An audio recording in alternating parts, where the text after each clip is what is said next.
So we're going to sort of pick up the old thread of the old, as people were probably familiar, whole of last year and half of this year, we did the countdown to Apollo 11.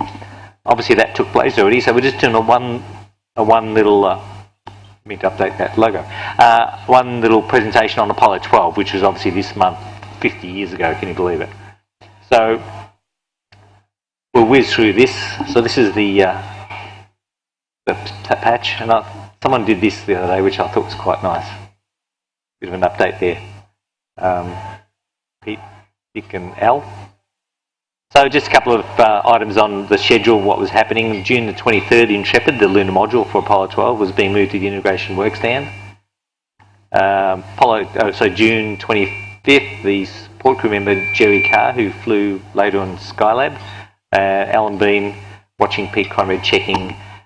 I didn't realise this, the PLSS batteries were outside of the lunar module on the descent stage, so they went down there to grab them and put them in the plus, which is kind of interesting. So you can see the TV camera there, and there's the batteries.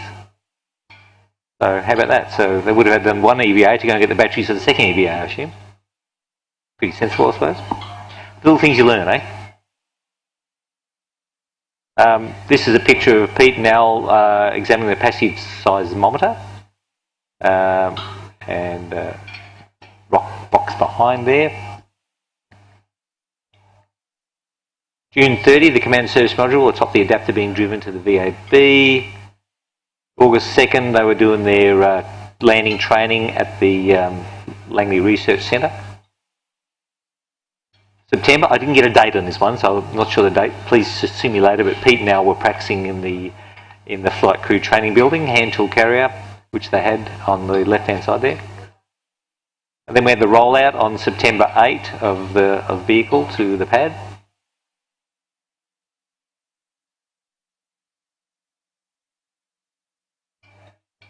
Continue on the EVA training, October 6th, photographing the Surveyor mock-up. As people probably were aware, the target for the mission was to land within walking distance of the Surveyor, which had landed, I think, a couple of years beforehand.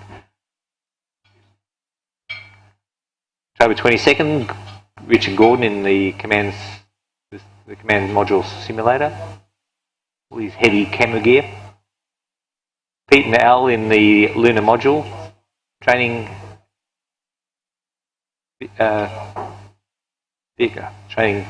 Lost my words. Yeah, the training device there, and you can see the lithium hydroxide canisters, which became famous in Apollo 13, of course, on the right-hand side there. Pete Conway was flying the lunar landing training vehicle on October 25th. I don't think the command module, the lunar module pilots actually flew the training vehicle. It was only the commanders. Someone correct me if I'm wrong. Only the commanders flew that. Anyone? Tim? You're not listening to my presentation? You'll get it. The commanders only flew the LATV? Oh, yeah. It was a 7-second delay. Yeah. Yeah, there you go. It was only the commanders that flew the LLTV, not the LMPs? I'm not aware of any of the... No, even though they were the pilots, yeah. There we go. So after the rollout, the crew were posing out the front of the Saturn V vehicle on October 29. Good thing about this crew, you always see them smiling when you see pictures of them. They did a countdown demonstration test on October 29. And this is the actual launch day, of November 14 at the crew breakfast with their mascot in the background there. And I like this picture. Pete Conrad getting suited up, and the technician's putting a sandwich in his pocket there. I like it. Alright, so we get to launch day, pretty eventful day. Not the cloudiest, not the most pristine day to launch a vehicle, but quite eventful. So we're just going to go ahead and go to the video. Now this is the official NASA one.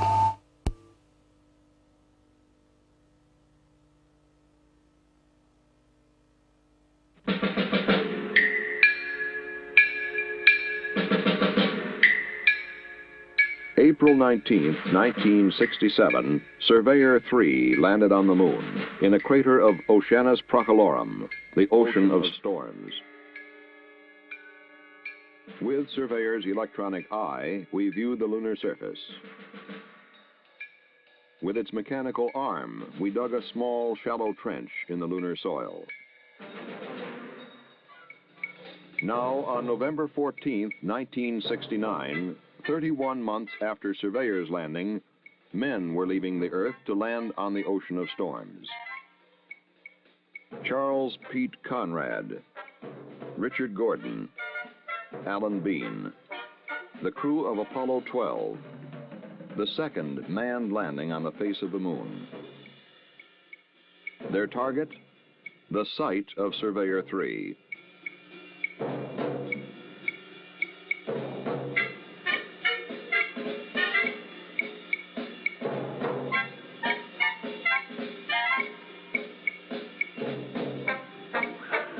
Ignition sequence start. 6, 5, 4, 3, 2, 1, 0. All engines running. Commit. Liftoff. Apollo 12 lifted off in the driving rain. Pete Conrad reports the yaw program is in. Tower clear. I'm pitching a roll program, and this baby is really going. 36 seconds later, lightning struck the spacecraft. I don't know what happened here. We had everything in the world drop out. I'm not sure if you get hit by lightning. Fuel cell lights and AC bus light. Fuel cell disconnect. AC bus overload 1 and 2. Main bus A and B out.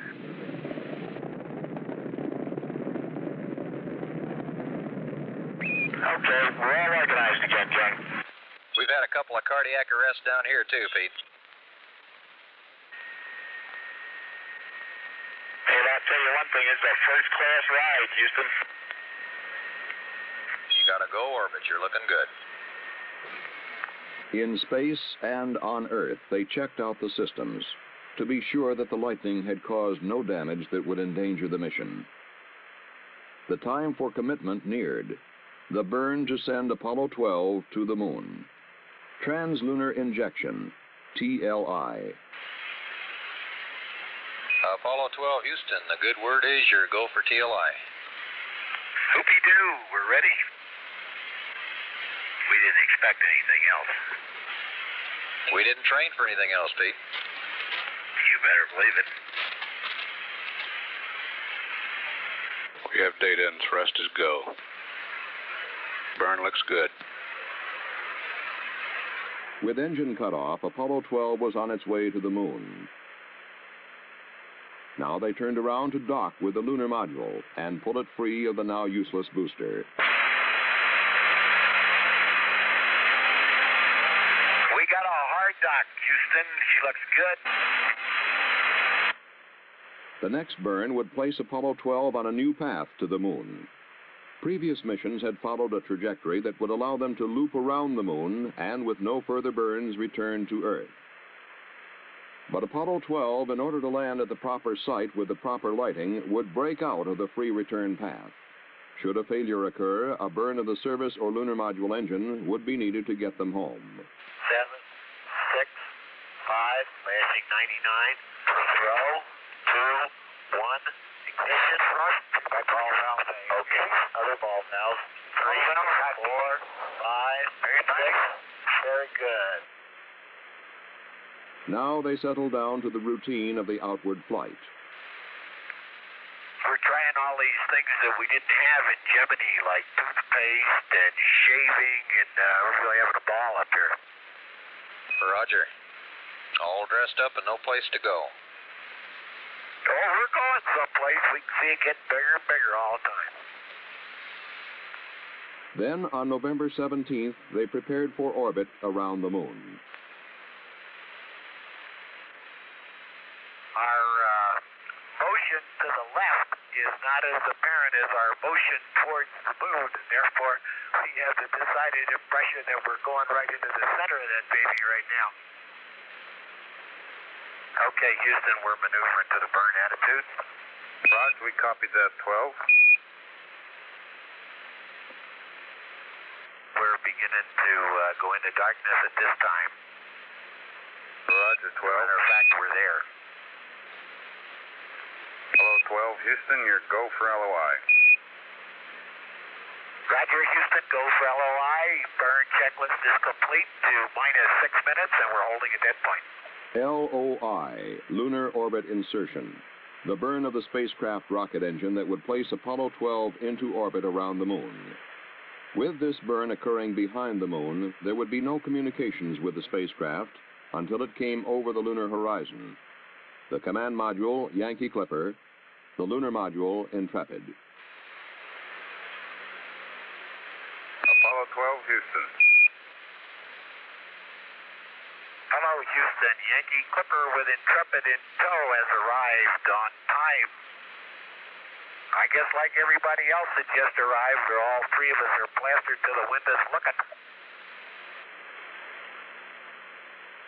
The next day, Pete Conrad and Alan Bean entered the lunar module, leaving Dick Gordon in the command module. Now the Intrepid and Yankee Clipper undocked and separated, preparatory to Intrepid's descent and landing on the moon. Okay, here you go again. Maybe.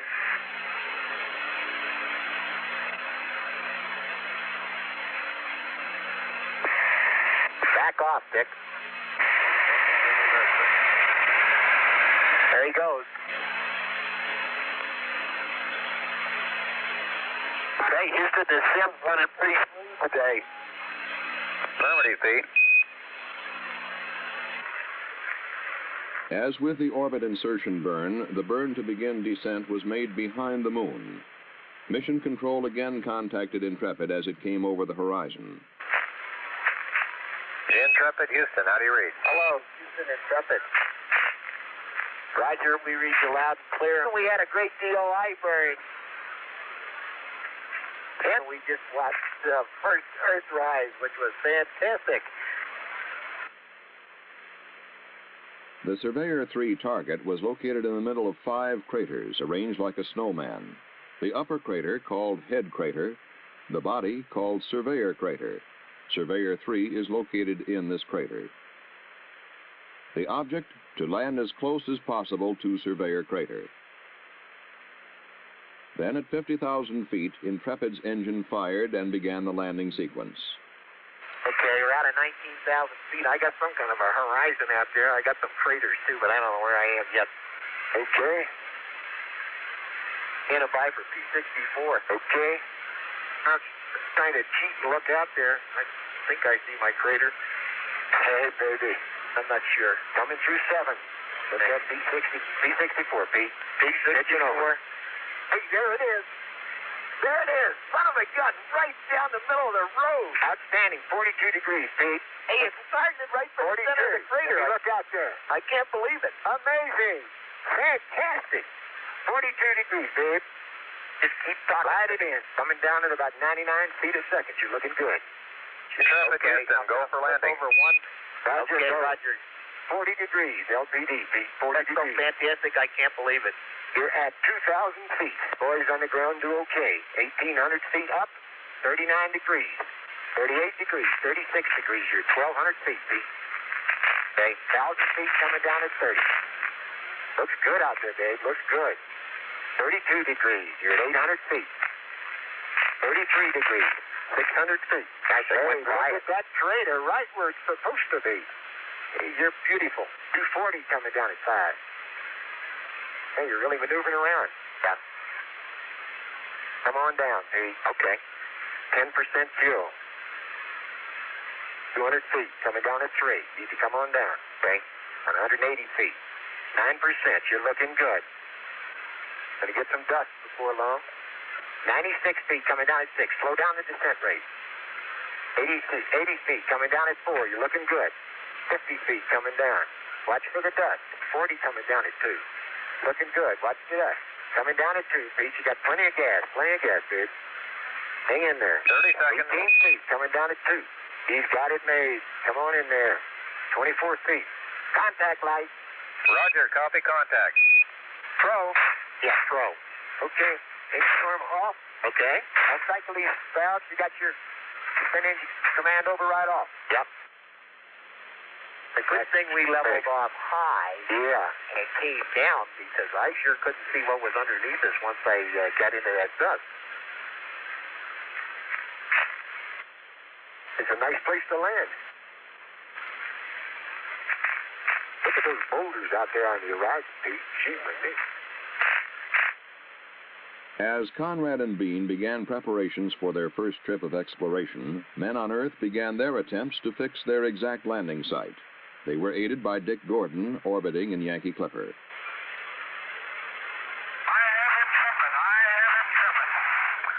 Well done, Clipper. Negative, he's on a surveyor crater. He's about a third of the surveyor crater diameter to the northwest. Roger. Dick Gordon using the 28 power sextant for these sightings. I see surveyor.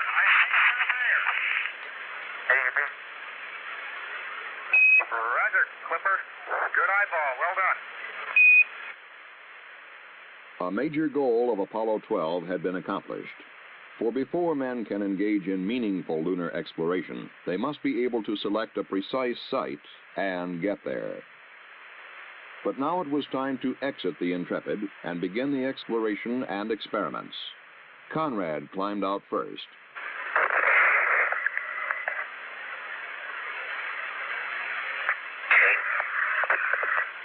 Okay, I'm at the porch. Hey, I'll tell you what we're parked next to. What? We're about 25 feet in front of the surveyor crater. That's good. That's where we wanted to be. I bet you when I get down to the bottom of the ladder, I can see the surveyor. Okay. Down to the pad. Okay. Man, that may have been a small one for Neil, but that's a long one for me. Boy, you'll never believe it. Guess what I see sitting on the side of the crater? The old surveyor, huh? The old surveyor, yes, sir. Does that look neat? It can't be any further than 600 feet from here. How about that? Now, Pete Conrad collected a preliminary geological sample. I have the decided impression I don't want to move too rapidly. But I can walk quite well. Seems a little weird, I'll tell you. Don't think you're going to steam around here quite as fast as you thought you were. Hey, Al? Yep. You can work out here all day. Just take your time. Dum-da-dum-dum-dum. Dum-dum-dum-dum. Now, Al Bean left Intrepid to join Conrad on the surface of the moon. Good shape. Okay, I'll pull the hatch closed here. Okay. Don't lock it.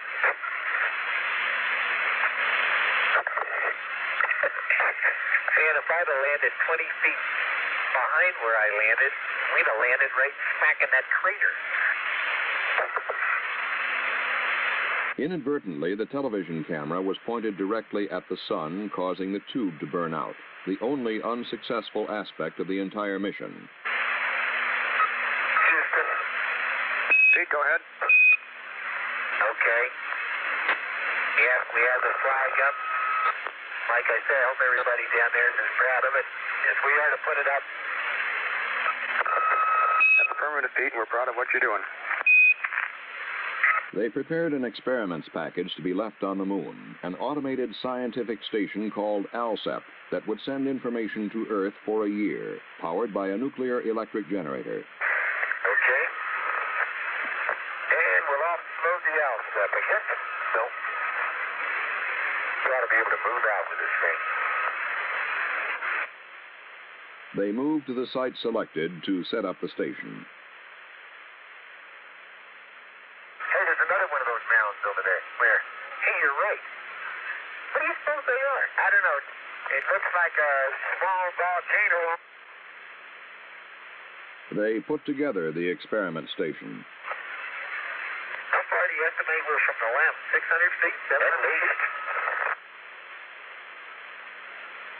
ALSEP, an acronym for Apollo Lunar Surface Experiments Package.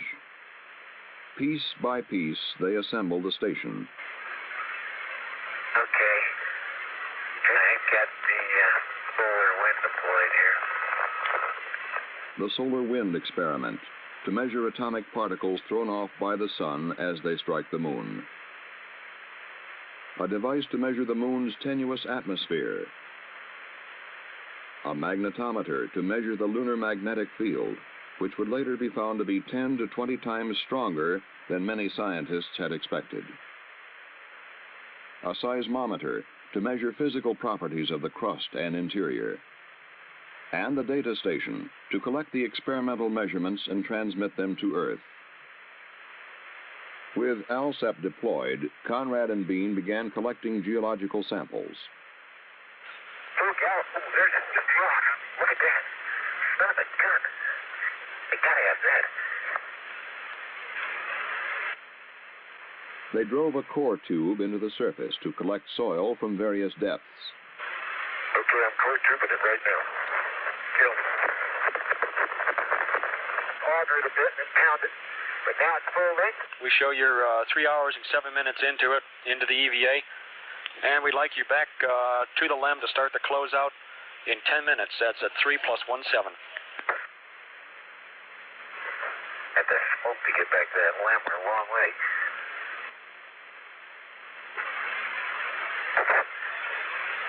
Yeah, Houston, we're approaching the ALSEP. Headed back to the LEM. Pete and Al, we're picking up your heavy footprints going by the seismometer. Okay, and then we ought to dust each other off. Man, we are filthy. Okay, coming up the ladder. Gosh, you're shaking the whole room. Sorry about that. Yankee Clipper, Houston. Hello, yeah. Clipper here.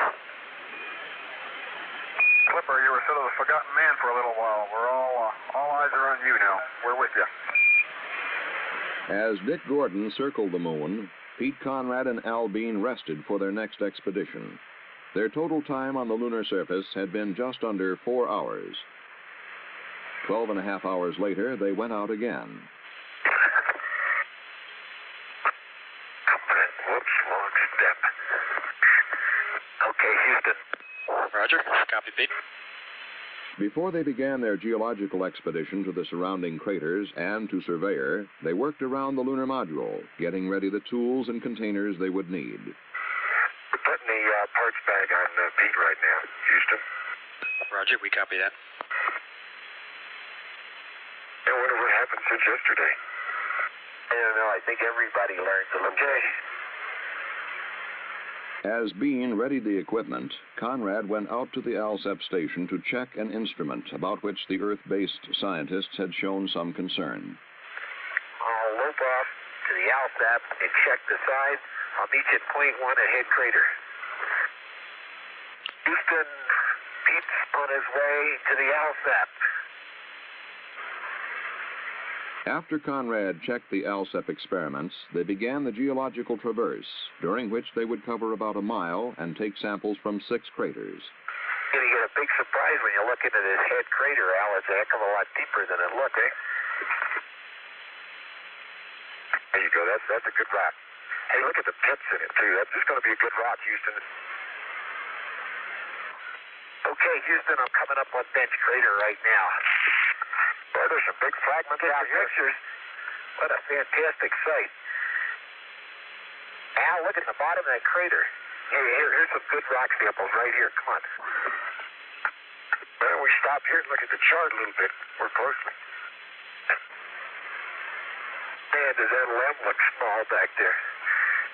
Pete, now we show you're 1,200 feet from the LEM. Okay. You know what I feel like, Al? You ever see those pictures of giraffes running in slow motion? That's exactly what I feel like. Got the decided feeling. I'm going to sleep tonight. Then they arrived at Surveyor, their target. While the surveyor activities were a bonus, they were symbolic of the success of Apollo 12. Yeah, we're just going to move to the area. Now look, you can see which way it came in. See the way this gear pad's dug in over there? Dug up dirt, you're still sitting there. Okay, Houston, I'm jiggling it. The surveyor is firmly planted here. That's no problem. Okay, Al, we're ready to start getting a TV camera. Okay. All right, you see that material disintegrate. Hey, that cuts easy. Okay, 2 more tubes on that TV camera, and that baby's ours. Done. There you go. In the bag. Yeah, I gotta zip it up. Good show. How about let me cut this scoop off? Sure. Didn't think you were gonna leave without a scoop, did you? Okay, let's head for Blackie Crater. So they left Surveyor, and after a stop at the crater called Block, they were back at the lunar module, collecting the solar wind experiment, stowing the rock boxes. It's really ridiculous. I got dust all over the rock box, and I'm trying to blow it off. Bean re-entered the lunar module first. Conrad, using a transfer apparatus similar to a clothesline reel, sent the samples up to him. Then, Conrad, too, left the lunar surface. Okay. Houston, if you can mark me off the lunar surface. Roger, we got that, Pete, at 3 hours and 50 minutes into the EVA. Yeah, yep, the ladder I go. I hope. But there was no time to rest. The lunar module had to be prepared for liftoff from the moon and rendezvous with Yankee Clipper. Looking good, Pete. 3, 2, 1, lift off. And away we go. Where did it fire? Joy? We're on our way. And in 1 minute, yaw right 20 feet. Okay.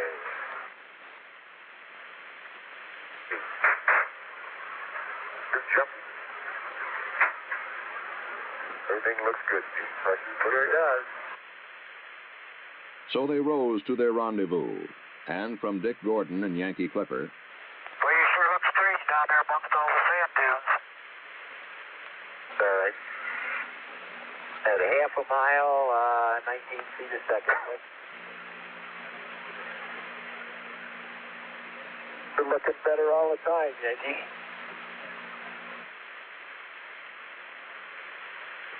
Okay, I'm down to 3 feet a second. Intrepid now station keeping with the Yankee Clipper. the two vehicles moved together for docking.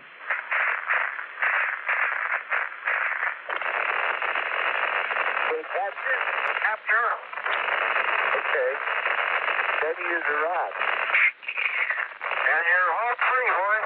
Now, Conrad and Bean rejoined Dick Gordon in the command module, bringing with them the samples, experiments, and photographs to be returned to Earth. The next step, jettison the lunar module, then send it crashing into the moon to help calibrate the seismometer left on the surface. This instrument was designed to measure the intensity of meteor impacts, moonquakes, landslides, and similar phenomena. Guidance and Control Officer reports that the two spacecraft have separated. Apollo 12, Houston, the LEM is on its way down. Roger, watch. The men on Earth monitored the output of the seismometer, waiting for impact. Countdown for LEM impact. 3, 2, 1, mark. LEM impact. As for the meaning of it, I'd rather not make an interpretation right now, but it is as though one had struck a bell, say, in the belfry of the church, a single blow, and found that the reverberation from it continued for 30 minutes. After 55 minutes, the reverberation still had not faded completely. Apollo 12 continued its orbits of the moon, gathering photography for scientific study, including the Fra Mauro area, the landing site for Apollo 13. And then it was time to head back to Earth. Roger, roger. Bye-bye. See you on the other side. Have fun. The burn to send them home would take place behind the moon. On Earth, we waited for Apollo 12 once more. Apollo 12, Houston. Hello, Houston. Apollo 12 en route home. Shortly before re-entry, the crew of Apollo 12 watched the Earth move to blot out the sun. We're getting a spectacular view of the eclipse. We're using the sun filter from the GNN optics looking through it, and it's unbelievable. Then Apollo 12 hit the atmosphere of Earth at 25,000 miles an hour. Okay, it's right on the money. Raj, we concur, Pete.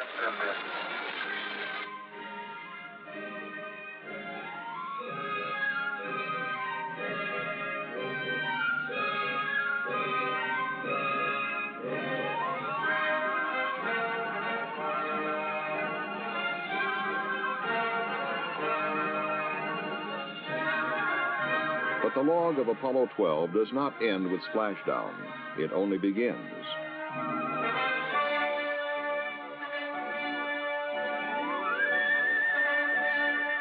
if I got the grapefruit rock of all grapefruit rocks.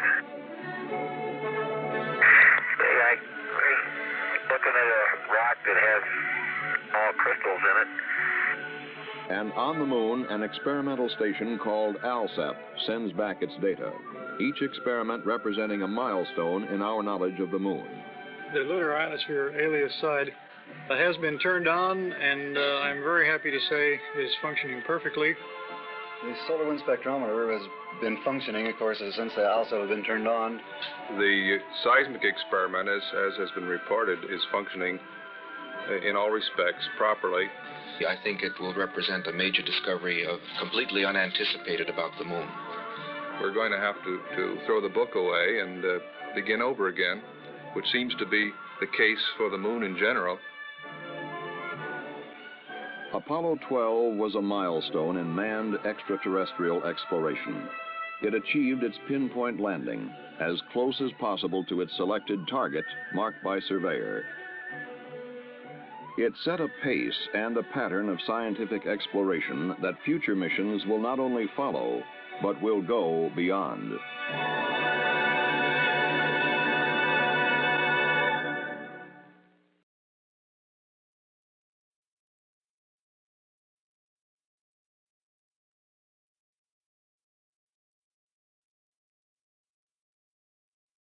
About a year later, 6 months after the mission, we were going to run another film which was made a bit later. It's got better graphics and better imagery, but we were concerned about copyright on the live stream. But what we think we'll do, we'll run it in the background during the break. But I've got a couple more slides here just on a bit of extra. Oh, one thing that was brushed over in that particular film was the lightning strike. And I'm not sure whether people know of this guy, Scott Manley, but he's a bit of an egghead, but he's got this little film talking about, you got it, so enjoy this.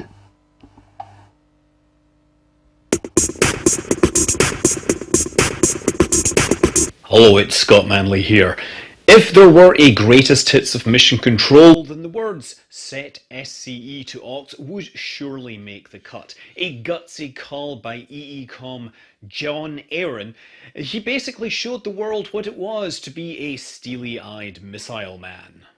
This came during the launch of Apollo 12, crewed by Pete Conrad, Al Bean and Dick Gordon. It launched on November 14th towards the Ocean of Storms and kind of launched into a storm. I mean, it didn't actually launch into a thundercloud, but it was close enough to a thundercloud that the massive rocket and its exhaust trail acted like a lightning rod, and the vehicle was hit by lightning, not once but twice. First it was hit at 36 seconds, and then 16 seconds later, 52 seconds, it took a second strike. The first strike had the primary effect of causing all three fuel cells to disconnect from the main power bus.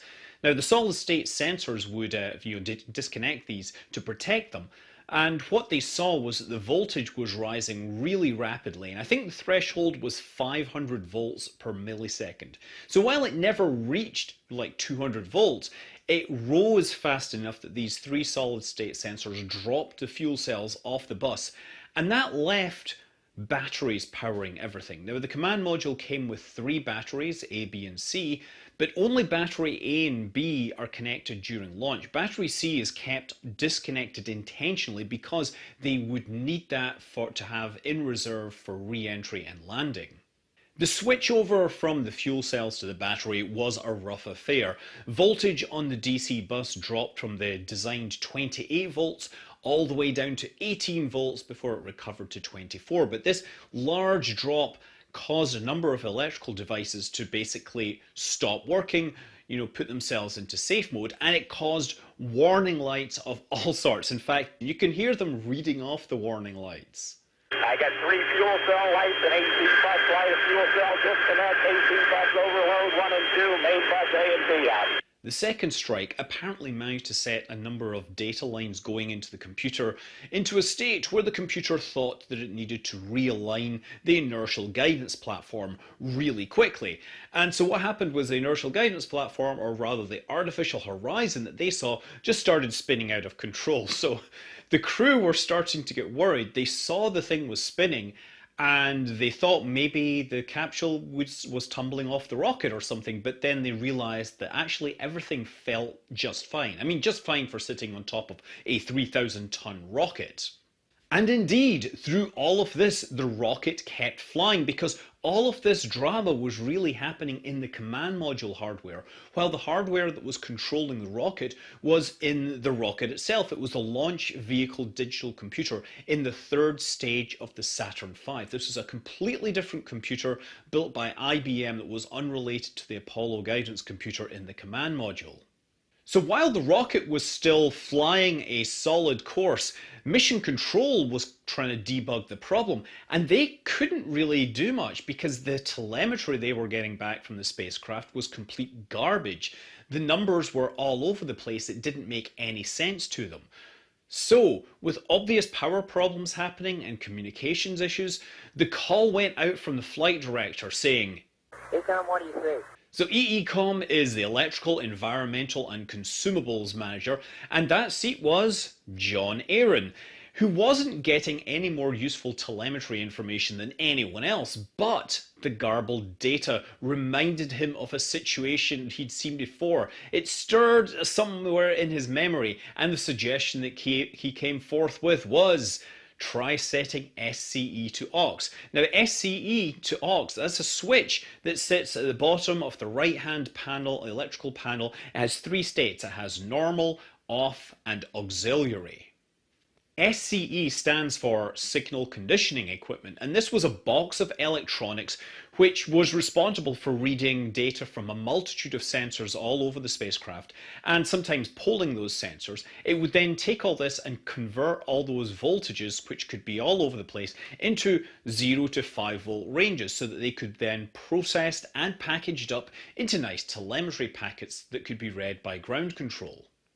It was critically important, and so it had redundant power supplies. The power supplies would take the 28 volt DC power, and it would generate 20 volt, 10 volt and 5 volt sources for its electronics. Now, the system had sensors that would automatically switch power supplies if one failed. However, in this case, the power bus voltage had dropped, and that would affect both power supplies. So switching supplies automatically wouldn't make any difference. The initial voltage drop was quite severe, I mean down to like 18, 19 volts, and then it recovered to 24 volts, but the hardware had essentially decided to switch itself off. The critical value for this was apparently 22.9 volts, but it didn't get up high enough to restart itself automatically because of the undervolt condition on the DC bus. So without this working, the spacecraft would be unable to send sensible telemetry back to the ground, and without the telemetry, Mission Control was going to have a really hard time debugging this problem. And this is where, despite my research, things get a little bit unclear, because as the story goes, flipping the switch to fix the problem. So I can only imagine that intentionally asking it to switch to the auxiliary power supply got rid of that extra tests that checked for the undervolt condition, and it began working at 24 volts, which was 4 volts below what it was supposed to work. It took John Aaron a minute or so to come up with this recommendation. And if you listen to the recordings, it's clear that this is not something that featured heavily in the training. Between flight, Capcom, and the crew, they're not sure if it's FCE or SCE or NCE, but Alan Bean eventually figured out where the switch was, and the telemetry was restored. It only returned about 100 seconds into the flight, so for most of the first stage, the first 2 minutes of flight, the crew were basically facing a panel with more warning lights than they had seen in any simulation. But in the post-flight briefing, they were very clear that they were doing their best to diagnose the problem, and they weren't about to randomly start switching switches to try and fix the problem, because they would probably have made it worse. So with the telemetry restored, Mission Control knew that they had to bring the fuel cells back onto the power bus, and they radioed that up to the crew. The crew decided to wait until after stage 2 had separated and ignited. So about 2 minutes 22 seconds back into the mission, they reconnected the fuel cells. And with the immediate danger dealt with, the crew were heard to speculate that maybe they had been hit by lightning. And they laughed their way into orbit. They said, oh, well, maybe we need some all-weather training. It's really fascinating to listen to this, because clearly they were in this moment of extreme drama where they thought the whole mission might go awry, might fail. And after that was dealt with, you can hear that they are so much happier, and they are cracking jokes. Hey, that's one of the better sims, believe me. Yeah, right. I'll tell you what happened. We got a couple of cardiac arrests down here too, Pete. There wasn't any signs for that up here. But of course, once they make it to orbit, Mission Control were very concerned about long-lasting effects of this, and they added a whole bunch of extra tests in the orbit while they were preparing for translunar injection. For example, they dumped the Apollo guidance computer memory to make sure that it was all sensible.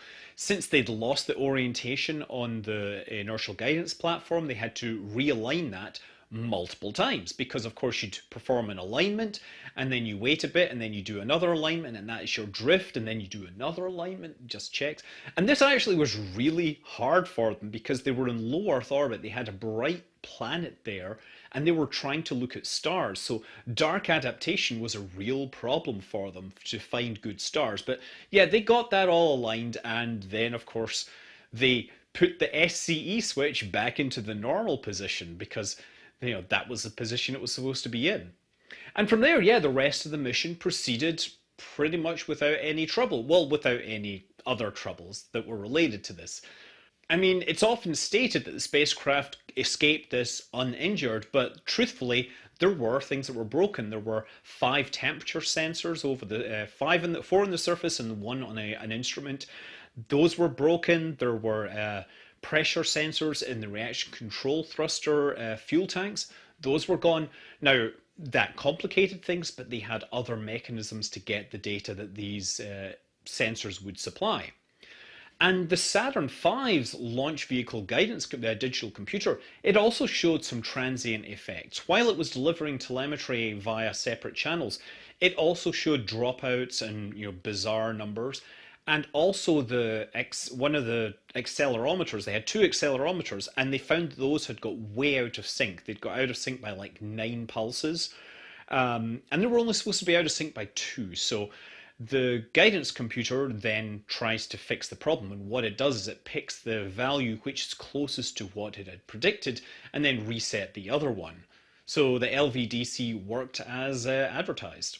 And so now I want to come back to John Aaron, who knew about that magic SCE to aux switch. It's often misreported that he remembered this from a simulation, but that's not the case, because the simulators that they trained on could never have replicated this situation, apparently.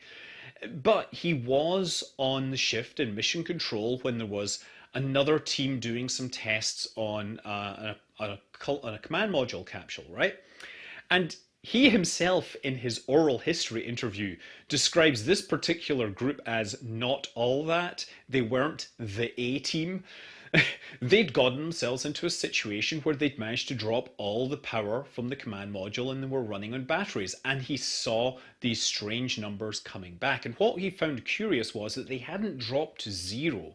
That they were just squirrely, were his exact words. And after, they fixed the problem, got it running again, those numbers stuck with him, and he went back to his office and he got together with an engineer from North American Aviation, and they tried to figure out where these weird numbers were coming from, and they traced it to the signal conditioning equipment and the magic SCE switch. So he was the one that knew this, and he may have been the only EECOM to know this, but it's often said that without him, the mission probably would have aborted. I'm not sure on that, because it's very clear that the crew were working the problem. They understood that the fuel cells were actually not plugged in. There was some discussion about this, and sure, they would have had to have debugged this while launching, with mission control not having proper telemetry, but I think it wouldn't have been such a stretch for them to notice that they needed to bring the fuel cells back onto the bus. And once that happened, they would have got their telemetry back and everything else would have proceeded as normal. And finally, there's one story that I've heard, which I don't know how true it is, but in that first orbit, when they were testing everything out to make sure that they were able to go to the moon, there were a number of things that they couldn't test because they didn't have procedures. Some of them were not critical. Some of them could literally kill the crew. One of the ones that could kill the crew if it didn't work were the pyrotechnics on the parachutes. There was no way to test these in space. And so they looked at this problem and they said, well, if the parachutes don't work, they will die when they land. So why don't we send them around the moon first? Because if we come home and they fail, at least they'll have gone to the moon and they'll have had a grand adventure before plummeting to their deaths out without a parachute. I'm not sure how true that is, but it certainly is a sobering thought about the kind of decisions that the people in mission control had to make. I'm Scott Manley. Fly safe.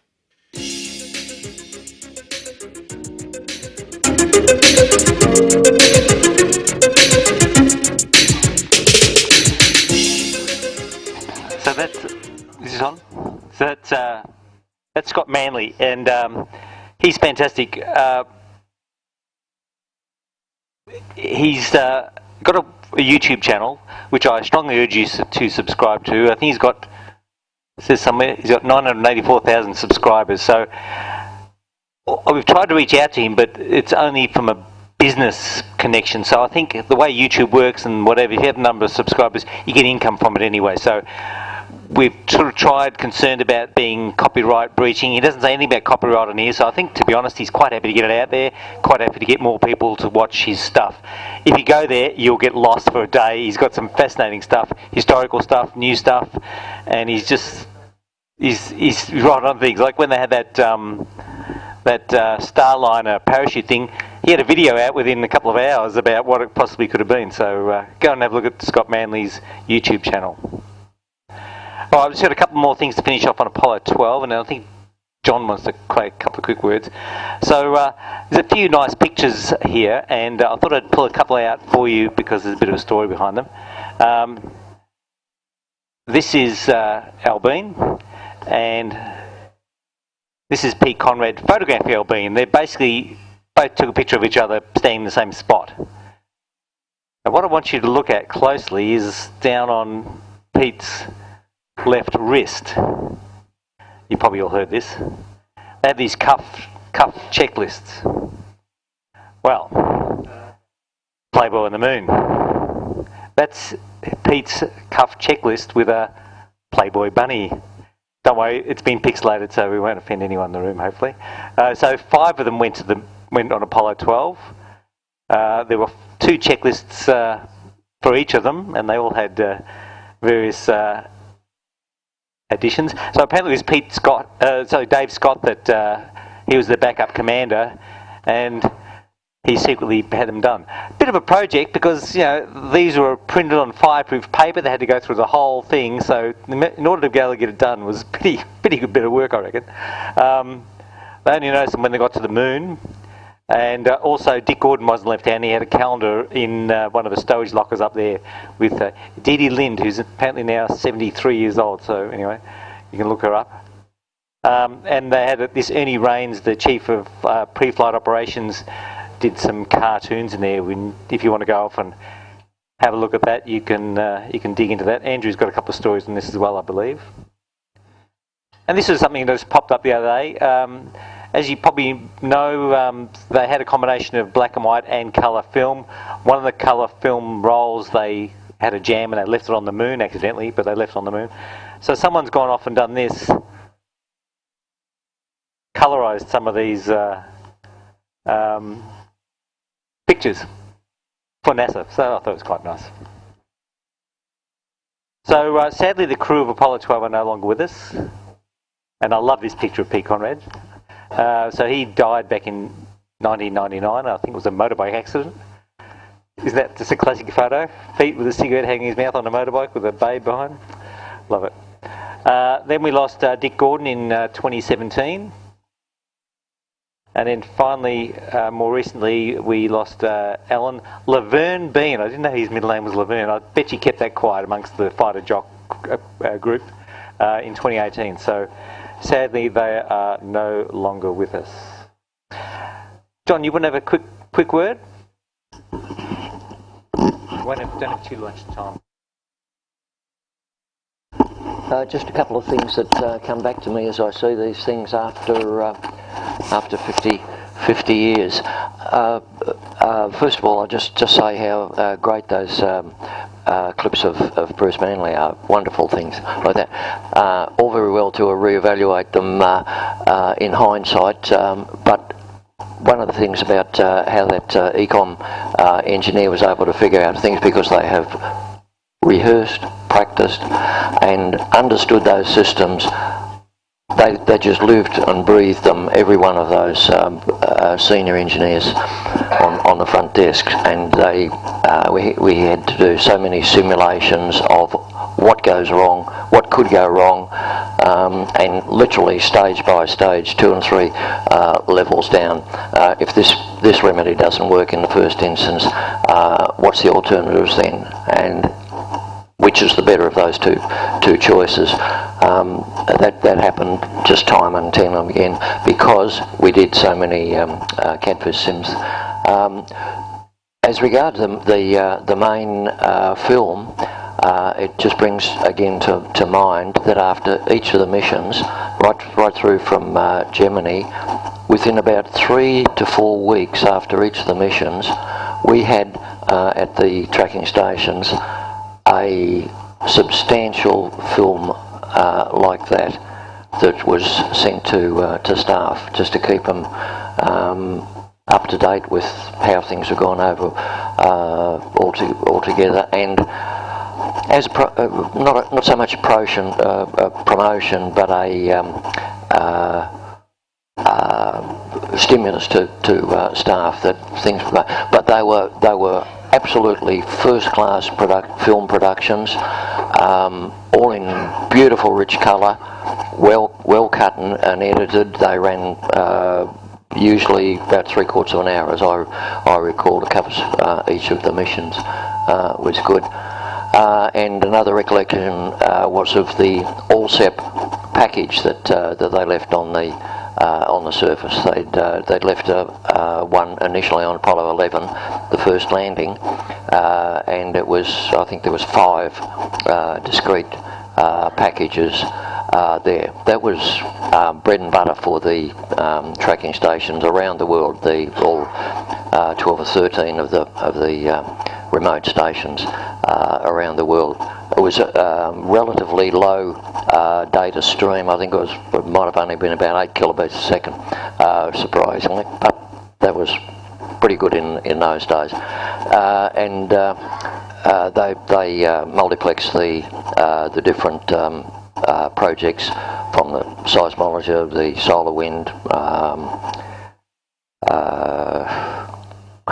Yeah, they're the ones there. But all the tracking stations were then assigned to cover 10 to 12 hours a day continuously, just to monitor this this slow rate stream, and that was fed real time back to the various experimenters there. That's about all that I've just things that come to mind 50 years on. Thank you. Thanks, John. I would let you talk longer, but we're pretty pressed for time tonight. John is one of our historic trackers from the Australian Tracking Network, so catch up with John in the break. He's got a lot of stories, and as people may or may not know, NASA had a bunch of tracking stations and facilities in Australia. Unlike the rest of the world, it was staffed by Australians, so that was one of the conditions that was put on us hosting their equipment, their facilities, so good on Australia. All right, so we're going to move to some other quick news, just a quick Space Agency watch as we do each month. Just a couple of things that the agency is doing. I'm not going to spend much time on this, we're running very low on time. So they were at the 7th International Astronautical Congress in Washington, so they signed up some cooperative agreements with the German Space Agency, Italian and New Zealand Space Agencies, and also a statement of intent in cooperation with Maxstar Technologies.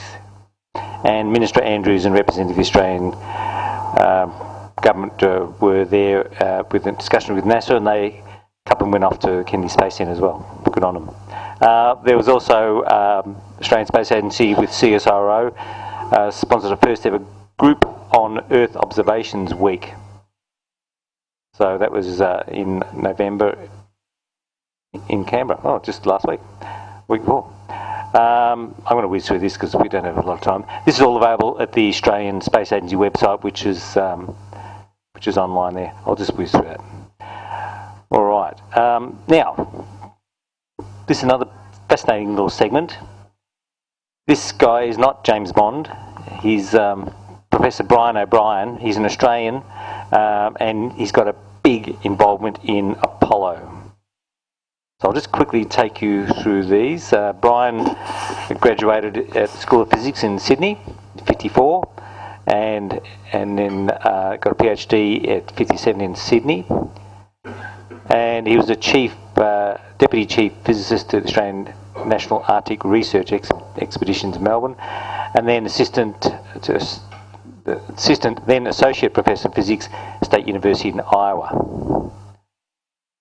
And he was really inspired by Van Allen and his team, and he went to work with him, and he built this Engine 1, Engine 2, which rock exploded, Engine 3, and went on first involvement in Explorer 12, then 14, and earlier with Explorer 7. Engine 1 was the first satellite to use digital telemetry, which was quickly adopted globally. And this is Engine 3. It's very Soviet-like, doesn't it?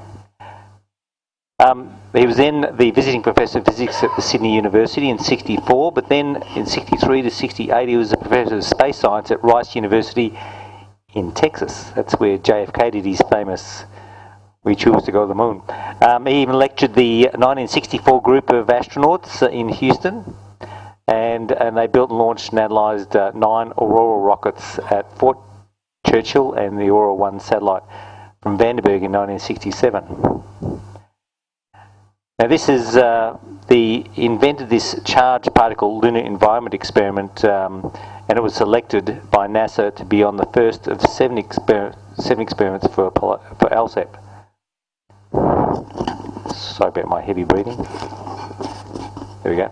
And he also invented this dust detector experiment, which plays a significant role in his research. Then 71 to 77, he was in the Environmental Protection Agency, founding director. And I got my formatting out the wrong way, but anyway, he's also got his own consultancy, and he's up-to-date adjunct professor of physics at the University of Western Australia. So I did an interview with Brian last year, actually, but we only managed to get it fitted into the schedule. So this goes to about 20 minutes, and this is Brian speaking last, I think it was November, in Perth, at his home in Perth.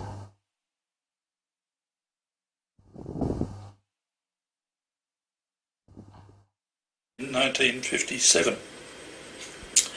And because my wife-to-be was in Melbourne, I went to Melbourne. I went to the Antarctic. I'd always wanted to go to the Antarctic. And down there I saw the exquisite auroras, which I strongly recommend any of you listeners and viewers see a big, strong aurora, and your mind won't be the same again. It's absolute magic. And I decided, this was 1958, which was the year of the first American satellite. So I decided I'd try and get a job with Van Allen, who built the first American satellite. And he kindly offered me a job in Iowa. And that's when I wandered around as an assistant professor of physics. And I was teaching as well, but doing research with a couple of NASA satellites and learning the ropes. In the midst of all these undergraduates who were using all these complicated words about satellites I didn't understand at all. Anyhow, I finally got an offer for building a satellite engine 1. We hitchhiked on a couple of classified payloads. They said, you have 5 months, 4 months, 5 months. To build it, it could be no bigger than 13 inches high and weigh 40 pounds, less than 40 pounds. Otherwise, we'll just build a substitute block of wood if you're not on schedule. So from then, we built my dream satellite, and that's engine 1, 40 pounds, less 1 ounce, 13 inches high. And that was launched on 29th of June 1961. And because we built it completely in-house and whatever, I'm a great believer in total systems, everything coming together, like spaceship Earth and satellite. All the bits work, but all the bits should work together. And so I decided to find out if instead of the sing-song telemetry, I could use digital telemetry. So Engine 1, incidentally, was the first satellite ever to use digital telemetry, which of course just swept the world. But it made all sorts of discoveries and wonderful stuff. So then there was an Engine 2, and the rocket blew up as they used to those days. And Engine 3, I just had discovered a few things, and so I was able to double the weight of Engine 3 on the grounds of discoveries about a big bomb, big thermonuclear device that the Americans had exploded. Do you like that? In the early 90s, there were relations between the Soviet Union and the United States were not a happy one. And this was, you'll recollect, it was about the time of the Cold War and the race for Apollo and so on. The early 60s, you mean? Early 60s. Yeah, I think you said the early 90s. Oh, sorry, early 60s. So both countries unions were setting off thermonuclear explosions in the upper atmosphere. And the biggest and most notable was Starfish, 1.4 megaton, exploded 400 kilometres above Johnston Island in the Pacific. And that was about 70 times bigger than Hiroshima or Nagasaki. Big bomb. Did lots of things. One of the things it did was, first of all, it's basically it's the device that made the Pentagon more alert to an electromagnetic pulse. So then they studied that and did research, classified research. And ultimately that gave rise to the internet. That's one of the reasons it was important. But it also gave rise to a lot of high energy trapped radiation, which then bombarded the solar cells and caused them to fail on 8 satellites, and the only satellite that kept working was my little engine one, for various reasons. So that was the only one that made the before and after measurements of this great new radiation hazard. So I played various other games with satellites.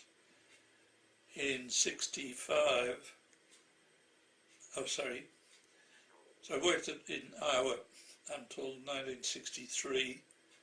Then in 63 got appointed to be Professor of Experimental Space Science at Rice University in Houston. I won't go into all the details, but they kindly built a laboratory for me and a few things like that. We had a ball. We built 9 rockets, small ones, then big ones, big tomahawks like the cruise, the military satellites, basically tomahawks. Ones that we launched them at Fort Churchill in the bottom of Hudson's Bay in the pole, North Pole, and they'd go up to 700-800 kilometres, so they'd attract the interest of the Russians looking across it. Various things. Made all sorts of discoveries. And then in Iowa, also in Rice, in Houston, I was also able to get funding from the Navy to build another independent satellite, Aurora 1.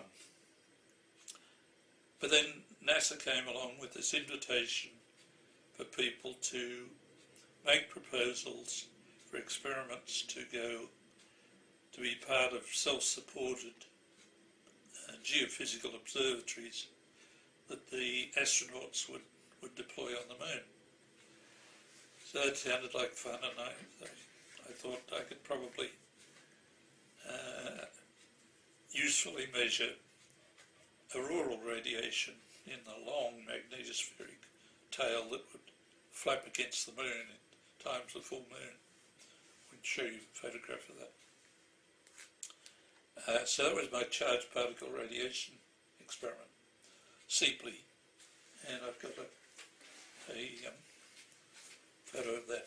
That's about a real size, it's about real size of it.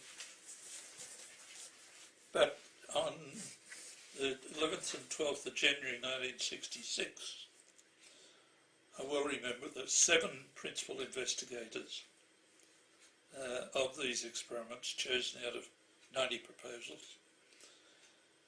The 7 principal investigators met with the 2 aerospace companies who were going to build the bus, if you like, the Apollo lunar surface experiment package that would hold 2 or 3 of these each Apollo mission. And NASA and the aerospace people said I'd have to put a dust cover over the apertures where the particles went in here to stop dust being blown up when the astronauts left. The rocket exhaust would stir the dust up and so on. And so for January the 11th and the 12th, we had small discussions, feverish at time, because I didn't mind doing that, and in fact I thought it was sensible. But I also thought what would be sensible would be to measure a dust detector in the LSAP each time to find out if the hypothetical dust really existed. I thought that was bloody common sense. NASA didn't think so, and whatever. So I left Los Angeles, fly back home to Houston, feeling fairly cranky about the fact that they wouldn't fly a dust detector. And the major reason they said was that, first of all, there wasn't one that wasn't above more than 2 kilograms, and they couldn't afford 2 kilograms.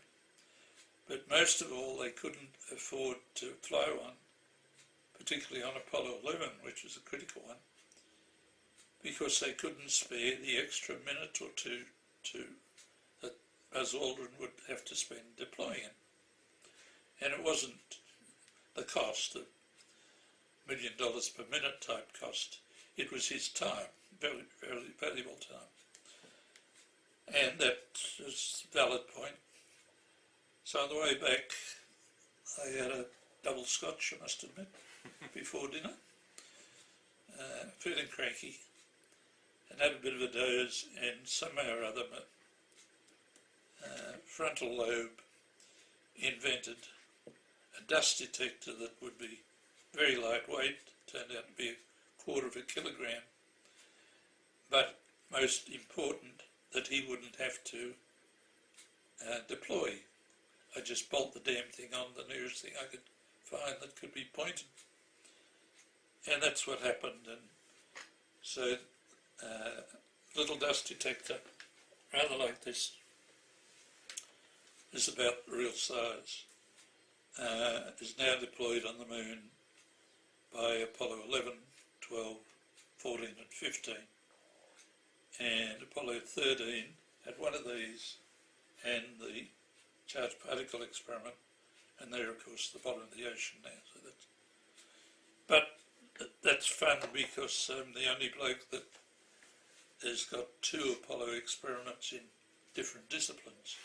And it doesn't mean a thing, but it's nice to say, I guess, occasionally. So I'm saying it today. Not too many people make the point. So then I was thoroughly into the business of dust on the moon. And it turned out that NASA didn't want to know about it. In fact, the official policy was to dismiss the importance of dust. So they didn't want to measure it, but I got a bit cranky and they agreed to fly it on Apollo 11. They didn't like my invention, so they modified it because they claimed that the dust was unimportant, and they were wrong in that as well, using wrong data, wrong survey data. So it was a struggle all the way. It's been a struggle ever since, actually. So I got the 4 up there, and then on Apollo 11, the dust then was so thick that it caused the experiment that Buzz had deployed to overheat. So NASA's first report, that's this much worn Apollo 11 preliminary science report. They included a report from the dust detector which said there was no significant effect. So I had one hell of a fight with them because there was a significant effect. So that report also has got my name attached as one of the co-authors without my permission. So that didn't make me very happy. So anyhow, that's life. If you refer to my website, www.brianjobrien with an A and then an E.com, you'll see the original stories here, so that what I'm telling you is documented in there, signed by Jim Bates, and the other one signed by Jim Bates and the scientist involved. So you could, anything I'm saying now, you'll find in the website, the original, often unpublished stuff, the archival stuff. So let me go back. So I persuaded them to, the 2 original co-authors of that, the original authors, to agree with me that there was a significant effect on Apollo 11, and so we published that with me as lead author. We did that in 1970. They then asked me to write the report for Apollo 12. So I did that, but they wanted it very quickly, and I didn't have any of the second lunar day data, so I only had a very superficial thing. So I submitted it as they'd asked, and they never published it. And now we're getting down into the deep and dark stuff. I then tried to publish it independently with one of the scientific journals. And I knew the editor fairly well. I talked to him in Washington. And he gave me a very rational reason which had nothing to do with science, why he couldn't publish it. At that time, you might remember, this is for those of you who can remember back to 69, there was a very fierce group, powerful lobby group throughout the USA declaring that the whole Apollo thing was a fake. Now the editor of this journal, and as I say, I knew well, he knew me well, he published various papers of mine. He said, Brian, I cannot afford to publish your Apollo 12 paper because there's no proof that it's on the moon. I said, I can show you photographs. He said, they don't care about photographs. I really need NASA to admit that it's there. And I said, well, NASA declined to publish my report. And he said, well, I'm stuck. And I said, I'm stuck. And that's the story of... So I never could publish that until years later I came across back to Australia in 68. We had personal reasons to come across. 68 was a very cruel year in America. The assassination of Martin Luther King. Bobby Kennedy got assassinated in Los Angeles airport on the same night that we were flying out. But we had personal problems with we used to go in the car for a surf down at Galveston Beach, for example, only an hour away. And I used to normally load the car up with the smallest bub in the middle seat, or in a baby seat between the two adult seats and so on, and pack around her as one day. This Sunday, for some reason, I didn't do that. And I go out, and there's a bullet hole through the front window. So we didn't go to Galveston. And we had other instances. There was a break-in I was on travel a lot, so we came back to Australia. And I became the first director and chairman of the Environmental Protection Authority in Western Australia, and had my hands full that I certainly couldn't do any more with doing anything about the analysis of the dust tapes, which my wife very kindly brought across the Nullarbor, about 150, 170 of these. And just from the fun point of view, this is 2.5 kilograms per tape for about 3 days data. And those of you who are interested in data, this is 800 bits per inch. So you've got in there not a great deal of data. This is for the dust particle alone, dust data alone. I realised I haven't described the dust detector. What it is just 3 solar cells, one pointing east, one pointing west, one pointing up. So pointing east to measure sunrise, so I thought it's sunrise. The belt of the blast of sunlight in space with the X-rays, all the energetic particles, would belt the heck out of the dust particles, cause photoelectric effects, knocking the electrons out of each atom and charging it up positively. And then the positively charged particles would repel each other and repel from the Earth and start dancing around. And indeed the little dust detector measured that. And then there's another cell on top to measure any accumulated dust. Very simple, total cost $100, $200 at most. Digital and whatever. So it's one of my favourite inventions, which keeps on giving actually, all sorts of ways. Just on the timing, you mentioned you came back to Australia in '68. Yep.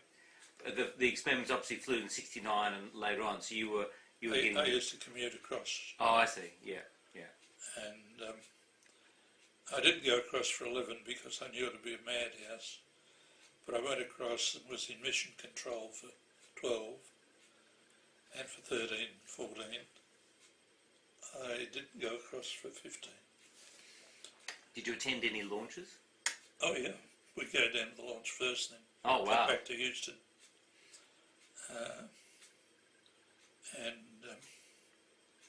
Well, I've been to a lot of launches, but not as impressive as Saturn V, I will admit. That machine gun noise is staggering. Apollo 13 was an interesting one because I'd rented an apartment over there, or the folk at a point rented one for me to do analysis of data on the assumption it went to the moon. And of course with the problems with that, the astronauts were lost in space.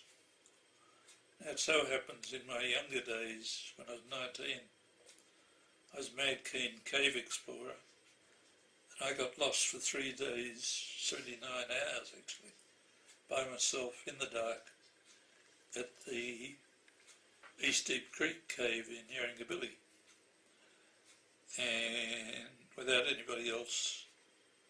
And I was properly lost because I didn't know if my mate had got out.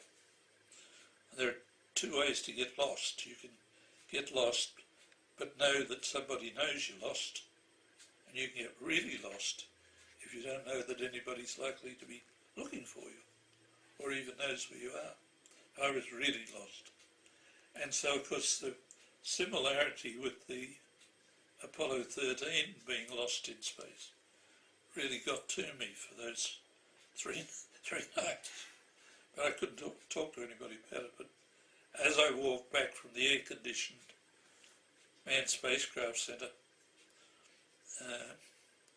back at the Mission Control Centre in fact, back to my apartment, the moon was up there, sort of looming large, and I had this knowledge that the 3 boys were up there, freezing cold as I was as well, or colder than I'd been. And that was interesting.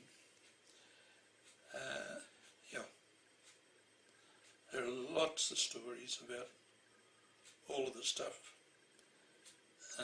But again, go to the website, go to my website, and go from there and hopefully enjoy it. Absolutely. Can I just add one thing that Jacques Bazin says that science is a glorious entertainment, and it has been. I'm 84, 85 next month. Science has always been a glorious entertainment, and Engine 1 was that in spades. But this little bugger, it keeps on giving on. And this year, because the NASA website about this has got so many errors, I thought they should be corrected for the Apollo 50th anniversary, Apollo 11 50th anniversary. And let's just say that I'm on my way to having them corrected. The server came down for 2.5 months and went up with some corrections, but not enough. So the glorious entertainment lives on. I reckon that deserves a clap. I think he's watching. Is this on? He's watching from Perth. So, Brian, thank you for that. We spoke for quite a long time. I could not fit everything in. Fascinating guy. I've got a couple of extra slides here that sort of helps to paint some of the picture of what Brian was talking about, and I hope I do it justice, Brian, if you're watching. So this is a little slide on kind of what the Australian involvement in Apollo 11 was. Obviously, you've got the dust detector measuring the effects transmitted to the ground stations, John being one of the people involved in that. The tapes, which he had as well, and Brian's analysis and publication. So this shot here, if that's on, the dust detector is on the other side. You can't quite see it, but it's on the other side of that. That's Buzz there after he just deployed that device there. So this is Brian with the Charged Particle Lunar Environment Experiment, which is actually the unit was going to go on, well, it went on Apollo 13, but as he mentioned, it's now in the ocean. This is the same unit on Apollo 14, which actually made it to the surface. That's it right there, sitting there near the ground station. And then here's his dust detector. And you can see it on the base station there, sitting up in the corner. As he said, it didn't require much in the way of weight or anything. It just plunked it on the corner there, and so that's how it flew. So a very successful experiment. And there's a bit of a close-up there, but you can see it right there. Really impressive, I think. So they deployed these dust detectors on 11, 12. One flew on 13, but as we heard, it ended up in the ocean. 14 and 15. The charged particle device flew on Apollo 14, and there's also one in the ocean as well for that, Apollo 13. So 14 peer-reviewed discoveries about movements of dust on the moon, which you can see Brian is very passionate about that. And it was the only really such measurements of the dust that was actually conducted. And once again, Brian's got a couple of quotes here from Brian. The Apollo spacesuits and equipment designs left very little room for error, and all the astronauts experienced issues with the dust.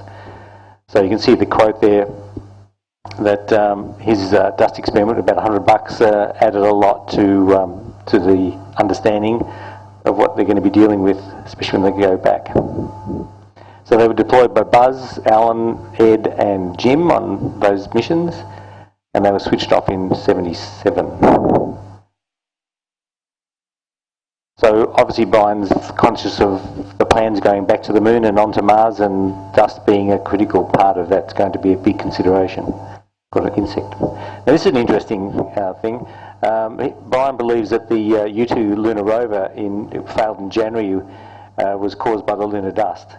And actually when I met with Brian last year, he wasn't really able to talk about it, but he was actually in discussions with the Chinese Space Agency about their ongoing lunar experiments and devices, so watch this space. There's a nice quote here from Gene Cernan. We can overcome physiological and physical or mechanical problems except dust. The dust is here to everything, no matter what kind of material, with restriction, friction-like action. You can see all the dust here. This is after one of the EVAs. Look at them, any space on the gear, etc. So. And this is Brian meeting Gene back in 2006. So obviously Gene is no longer with us, but it was lovely that they got together. And as I mentioned earlier on the presentation, Brian was actually one of the tutors for the class of astronauts back in '64, I think it was. So that was lovely, full circle there. Obviously, sadly, Gene is no longer with us.